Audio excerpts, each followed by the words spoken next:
Personnalité publique controversée par excellence, Denis Tremblay fait son entrée au royaume du Saguenay le 5 février 1951 à l'hôpital de Chicoutimi. Son père, Charles-Ernest Tremblay, manifeste un amour particulier pour la musique classique, pour les arts et la politique, et sera maire de Rivière-du-Moulin. Sa mère, Rose-Hélène Simard, est comblée par sa grande famille.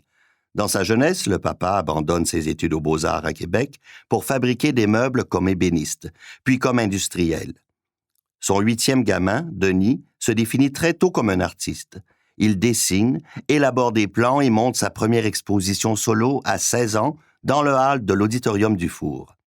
Le frère Jérôme Légaré, professeur d'art plastique au secondaire, et l'abbé Jean-Paul Vincent, qui lui permet d'enseigner les arts au séminaire de Chicoutimi à 17 ans, comptent parmi les personnes qui ont détecté très tôt son intelligence, son unicité et encouragé sa débordante créativité. Le jeune homme qui voit déjà loin poursuit une formation à l'Université Laval de Québec, puis à Londres, au Goldsmith College, grâce à une bourse d'études du gouvernement québécois. À son retour en 1977, il devient professeur à l'Université du Québec à Chicoutimi, poste qu'il occupera pendant plus de 3 décennies. Il y implante, entre autres innovations, le premier programme de baccalauréat interdisciplinaire en arts, tout en complétant, en 1987, un doctorat sur la sculpture environnementale à l'Université de Paris, sous la direction de Frank Popper. Le doctorant rêve de réussir une démarche qui ne soit pas seulement une thèse théorique. Sa thèse œuvre d'art, fusionnée dans un seul volume, finalement approuvée par d'éminents intellectuels européens, semble être la prémisse d'un anticonformisme fécond et cohérent.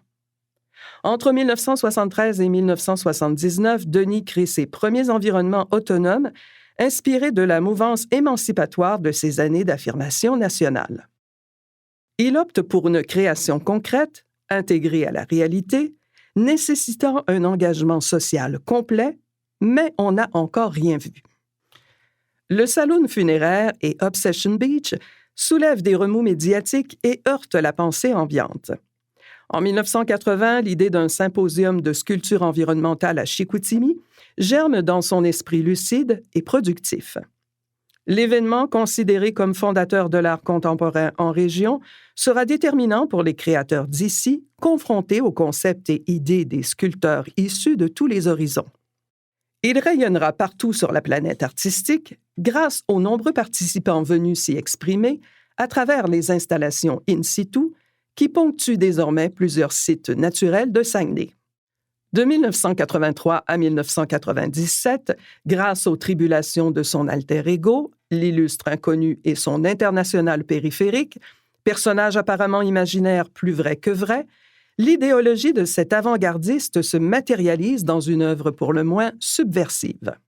Son ami et complice de tous les instants, Hervé Fischer, le cite dans son ouvrage « Un roi américain » comme exemple sidérant d'art extrême.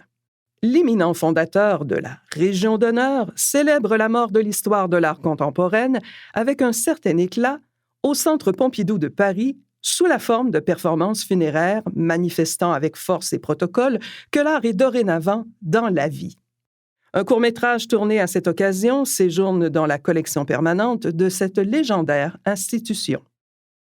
Le 24 juin 1997, Denis Tremblay obtient son titre de noblesse et est proclamé Denis Ier, roi de l'Anse-Saint-Jean, et donne du même coup naissance à la première monarchie municipale. Le couronnement attire au-delà de 1500 personnes, dont des journalistes de partout dans le monde. Cette invraisemblable élection est une réponse à la demande de la petite municipalité de lui inventer quelque chose pour contrer son déclin et relancer son économie.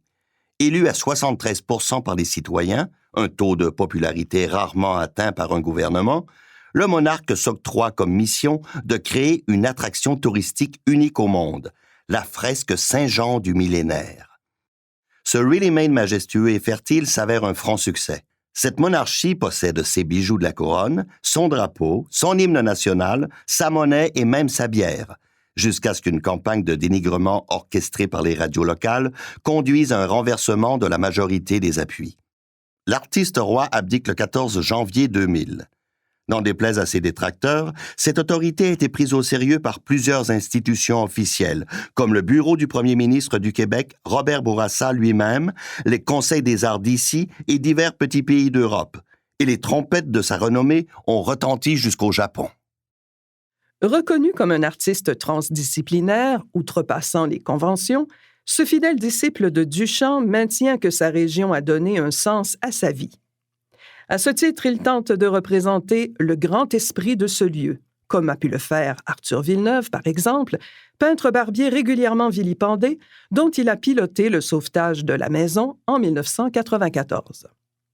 Ce déménagement spectaculaire au musée de la Pulperie avait éveillé les passions des Saguenayens et des Janois, certains criant là encore au scandale et d'autres au génie.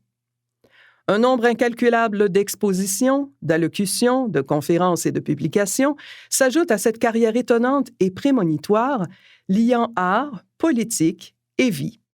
Denis Tremblay espérait réaliser la souveraineté du Québec, mais en affirmant la présence culturelle de sa région natale. En devenant un roi élu qui prête serment à son peuple, un roi qui n'a pas de privilèges et dont la succession n'est pas héréditaire et avec alternance des sexes, il l'aura réalisé pleinement et autrement, à sa façon et en toute démocratie référendaire. Mais ce pays intime est un royaume créatif si intense et paradoxal qu'il aura vécu le paradis sur terre et son contraire à quelques reprises. Les visionnaires accomplissent parfois ce qui paraît improbable, mais c'est souvent en faisant des vagues qui risquent de les emporter. Plus déçu que déchu, le monarque n'a pas dit son dernier mot officiel. La création, il y a quelques années, d'une crypto-monarchie dirigée régionalement contre le marché de l'art métropolitain grâce à la chaîne de blocs, lègue en quelque sorte à chacun de ses usagers le contrôle des bijoux de la couronne. De jeunes artistes de chez nous ont du même souffle juré fidélité à cette monarchie de l'imaginaire, au Centre Bagne en 2022. Magnifique prétexte pour souligner l'apport considérable d'un créateur à la vision éclairée de son temps. Sa compagne, Marie-André Ouellette, Nicolas, Gabriel et Anne, veillent à ses côtés et le soutiennent désormais, autant dans ses singulières entreprises que dans les épreuves que nous réserve l'existence.